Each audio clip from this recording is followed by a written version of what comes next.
little guy. Little brim. Trying to keep my line from getting all tangled up though. Just down here. This fin's back. You got the hook pretty good in there. So this is one that I might can get my hook out without having to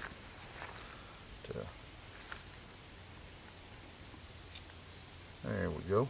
I still got my bait, so one down, a minute to go.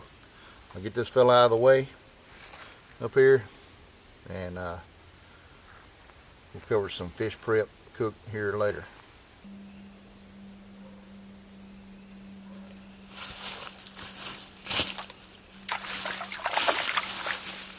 All right, got a little bass. Good deal. All right, so we got a little bass that time. Might get the fishing line off my head. So that was with a little swirl tail jig. Just reeling it in, working with it.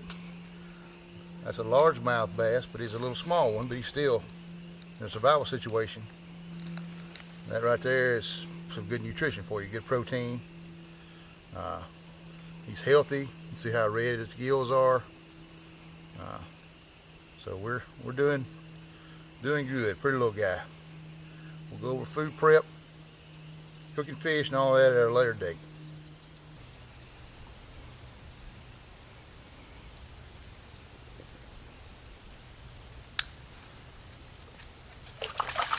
Since I'm already wet, I'm gonna keep tension on the line here so he doesn't shake it out.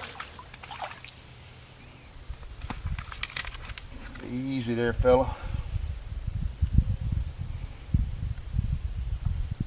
From the top down, push his fins down. Got another little bass, so that's one brim, two bass for the day. I'll be eating pretty good. Hadn't expended a whole lot of effort.